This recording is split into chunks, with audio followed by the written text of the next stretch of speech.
Jusqu'à 9h, Good Morning Business. Il est 7h23. Que fait-on lorsqu'on a divisé son chiffre d'affaires par 10 au cours du semestre octobre-mars? On fait une augmentation de capital. Bonjour Dominique Tillot, directeur général de la Compagnie des Alpes. Nouveau directeur général, merci d'être avec nous sur ce plateau. Nouveau directeur général parce que effectivement, on repart pas d'une page blanche, parce que la Compagnie des Alpes est solide avec tous ses parcs d'attractions, ses stations de ski, mais quand même, on revient de loin. Bonjour.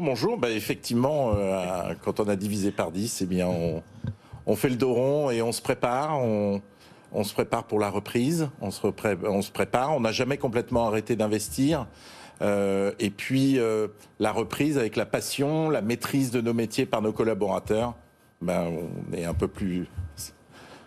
Oui, et ça a fonctionné, cette augmentation de capital? Expliquez-nous comment ça s'est passé. Absolument. Donc l'opération a été lancée début juin et principalement les actionnaires, notamment la Caisse des dépôts, qui a 40% notamment du capital. Quelques banques ont souscrit et puis d'autres, des investisseurs particuliers.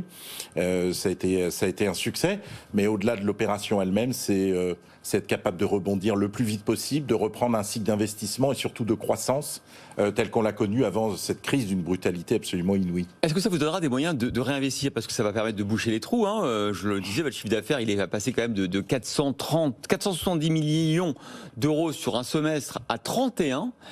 Donc on bouche les trous. Est-ce qu'on peut néanmoins investir? C'est-à-dire que par exemple le parc Astérix qui a réouvert, et ça se passe bien d'ailleurs? Non, mais ça se passe très bien, la reprise d'activité. Est-ce qu'on construit un deuxième parc aquatique à côté du parc Astérix? Oui, absolument. C'est une des options qui est sur la table. Il n'y a pas de décision qui a été prise. Mais effectivement, que ce soit dans nos métiers, des domaines de montagne ou des parcs d'attractions, l'objectif c'est d'investir pour, j'allais dire, alimenter la croissance future.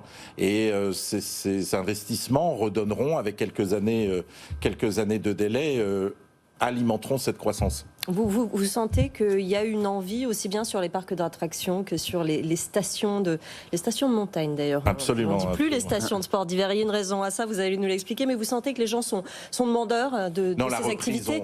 Effectivement, on a ouvert en Belgique tout début mai. Il y a eu une reprise, il y a une envie. Avec Walibi notamment. Avec Walibi, avec Walibi en Belgique, Bellward.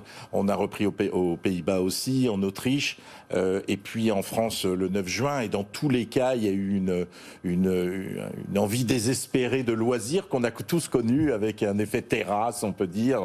Et c'est ça qui a été très important, qui a alimenté cette reprise qui est assez forte, qui est même très forte. Là, vous êtes au maximum des entrées? Non, on a encore des jauges suivant les pays qui sont un petit peu différentes, mais on ne désespère pas que très bientôt elles devraient pouvoir être lâchées pour pouvoir accueillir plus de monde. Alors, qu'est-ce que vous allez faire concernant les domaines skiables? Parce que l'hiver, là, on n'en parle même plus. Vous allez complètement, finalement, transformer le visage de la montagne? Transformer, ce qu'on a l'ambition, c'est effectivement de rééquilibrer, puisque entre le tout ski, comme on dit, et puis rééquilibrer sur l'activité, notamment été, mais en proposant des offres un peu packagées, un peu dynamiques pour tous les membres de la famille, quels que soient ses centres d'intérêt. Mais c'est une démarche qui est en co-construction. On n'a pas de baguette magique, c'est en co-construction avec les autorités locales, les municipalités au premier chef. Et donc c'est avec elles qu'on essaie de construire ça pour pouvoir rééquilibrer aussi sur l'été. Alors on n'atteindra jamais les niveaux en été, les niveaux de l'hiver, mais c'est ça l'ambition. Là, vous faites en plus sans les clients étrangers. Vous les voyez revenir quand?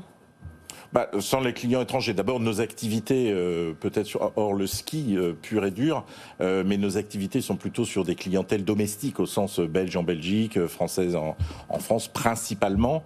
Le ski, il y a un peu plus, Benelux, Royaume-Uni.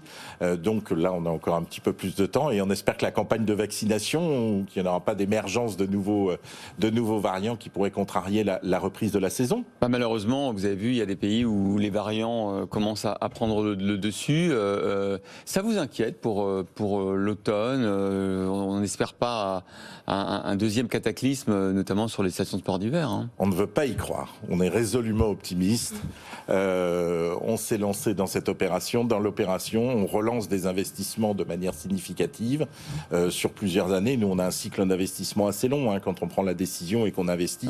Généralement, la construction se met 1 an, 2 ans avant d'avoir, j'allais dire, le plein bénéfice de cet investissement. Et donc, on reste vigilant, mais on reste aussi résolument optimiste. Il y aura peut-être des acteurs de secteurs des loisirs qui ne survivront pas à la crise. Est-ce que vous avez les capacités, avec la Caisse des dépôts qui est derrière vous, à procéder à de nouvelles acquisitions? Vous avez aujourd'hui, je crois, une dizaine ou 13 parcs d'attractions, une dizaine de stations de ski. Est-ce que vous pourriez aller plus loin? Bon, c'est pas la priorité du moment. La priorité de moment, c'est capter l'immédiateté, j'allais dire, de la reprise, et ensuite de pouvoir faire ces investissements. Nous avons de nombreux gisements de valeur déjà en interne qu'on peut encore exploiter et encore mieux exploiter. Donc on va se concentrer là-dessus. Bien sûr, on n'exclut pas d'avoir, comme ça d'ailleurs était le cas en 2019 avec l'acquisition de Family Park, un parc en Autriche, on n'exclut pas de pouvoir procéder à des acquisitions. Merci Dominique Tillot, directeur général de la Compagnie des Alpes. On croise les doigts pour Merci beaucoup. cette industrie.